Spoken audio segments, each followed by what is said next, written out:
রহমতুল্লাহি ওয়া বারাকাতুহু। সুধী দর্শক, আপনারা আমার নাজমুল ইসলাম চ্যানেল থেকে সবাই শুভেচ্ছা নেবে। সুধী দর্শক, আজ আমি যে বিষয়ে বলবো সেটা হচ্ছে বাংলাদেশ এবং আমেরিকার বিষয়ে এবং বিশ্বের আরও কয়েকজন ব্যক্তিদের কথা বলবো। আমেরিকার কথা না শুনলে, আমেরিকার কথা মতো না চললে যেসব তৃতীয় বিশ্বের দেশগুলো আছে সেই সব লিডারগুলো এবং সেই সব দেশগুলো যে কী অবস্থা হয়, কয়েকটার কথা প্রমাণ আমি দিয়ে দেব। আমি বাংলাদেশ দিয়ে শুরু করি। বাংলাদেশের এই সেন্ট মার্টিন চাইছিল আমেরিকা অনেক আগের থেকেই। তারা আইয়ুব খানের কাছে পর্যন্ত চাইছে, ইস্কান্দার মির্জার কাছে চাইছে। তারা 71 সালে দেশ স্বাধীন হবার পরে তারা বঙ্গবন্ধু শেখ মুজিবুর রহমানকে একটা শর্ত দিছিল, যেহেতু পাকিস্তানের সাথে 71-এর যুদ্ধের সময় আমেরিকা পাকিস্তানের পক্ষে ছিল। বাংলাদেশ তখন যুদ্ধের পরে খাদ্য সামগ্রী অনেক অভাব ছিল, কারণ একটা যুদ্ধ বিধ্বস্ত দেশে খাদ্য সামগ্রীর অভাব থাকতে পারে, এটা স্বাভাবিক। তখন আমেরিকার কাছে হাত পাতলে আমেরিকা একটা শর্ত দিছিল, তোমাদের সেন্ট মার্টিন দাও, দিলে তোমাদের সাথে আমাদের সম্পর্ক স্বাভাবিক হবে। কিন্তু বঙ্গবন্ধু বলেছিলেন যে আমি দেশ বিক্রি করে কারোর সাথে কোনো চুক্তি করতে চাই না। তারপরে এই বঙ্গবন্ধু 3.5 বছর ক্ষমতায় ছিলেন। এই 3.5 বছর এই আমেরিকা এই বাংলাদেশে তাদের বিভিন্ন সোর্স মারফত, বিশেষ করে বাংলাদেশে মৌলবাদীদের ঘাড়ে ভর দিয়ে এই বাংলাদেশটাকে 3.5 বছরে তারা ধ্বংস করে দিছে। দ্রব্যমূল্য ঊর্ধ্বগতি ছিল, কারণ বঙ্গবন্ধু এক পাশ দিয়ে বিদেশ থেকে খাদ্য আনিছেন বিভিন্ন দেশ থেকে, অন্য পাশ দিয়ে তারা বিদেশে আবার এই খাদ্যদ্রব্যগুলো পাচার করিছে, নষ্ট করিছে, এই অবস্থা করিছে, গুদামজাত করিছে। এই আমেরিকা পাকিস্তানের এগুলো দোষরই। বঙ্গবন্ধু 75 সালে 15 আগস্ট সপরিবারে নিহত হলেন। তারপরে হলো জিয়াউর রহমান।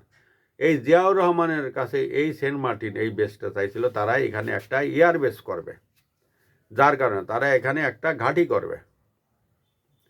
এই জন্য, কারণ এখানে একটা ঘাঁটি করলে তারা চীন এবং ভারতকে নজরে রাখতে পারবে এবং বঙ্গোপসাগরকে তাদের নিয়ন্ত্রণের ভিতরে রাখতে পারবে।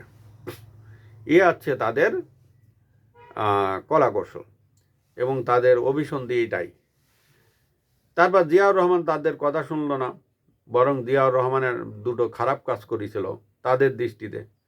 সেটা আছে ওআইসিকে স্বাধীন করার জন্য, আমেরিকার কথার বাইরে চলার জন্য।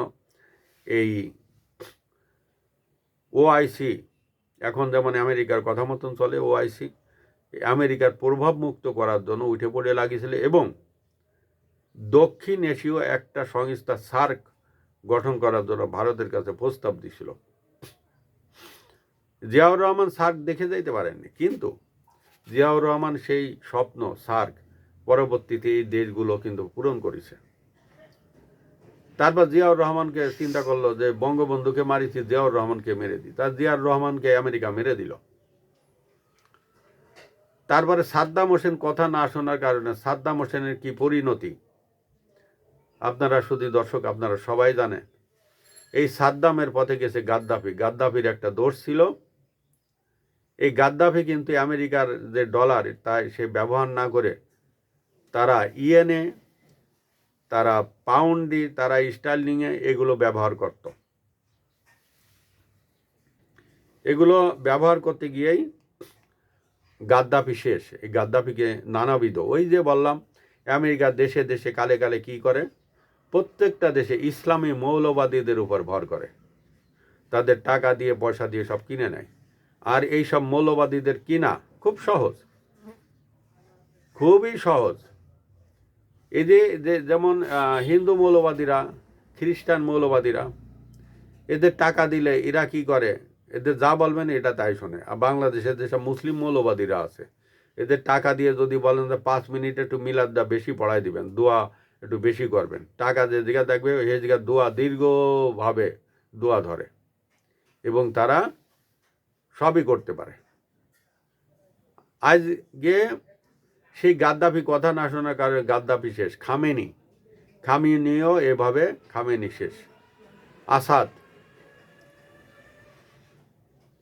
এই সিরিয়ার প্রেসিডেন্ট বাশার আল আসাদ, সে বাশার আল আসাদরে কিভাবে উৎখাত করা দিল, সে কিন্তু মরেনি, সে কিন্তু এখন রাশিয়ায় আশ্রয়।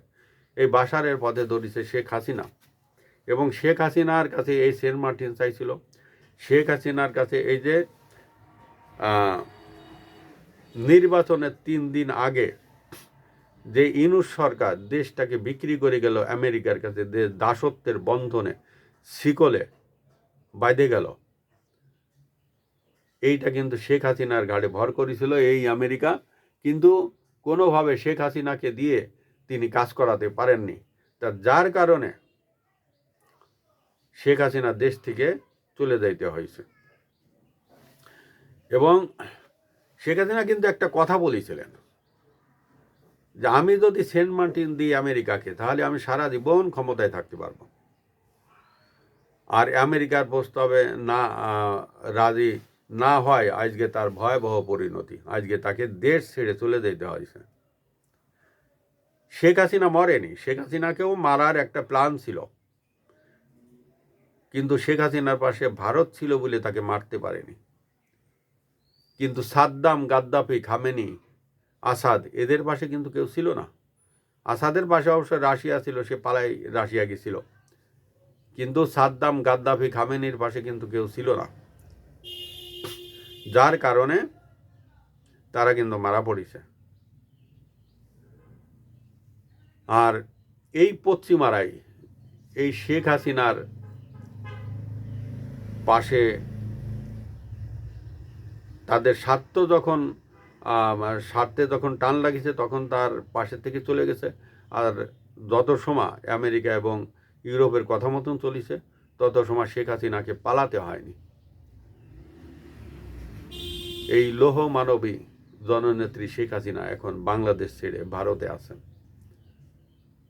তারপরে আমি একটা কথা বলবো, তিনি যে কথা রাখেনি আমেরিকার, বাংলাদেশের মানুষ কিন্তু একসময় তাকে স্মরণ করবে, একসময় তাকে মনে করবে যে সে আর যাই হোক, শেখ হাসিনা কিন্তু দেশ বিক্রি করেনি,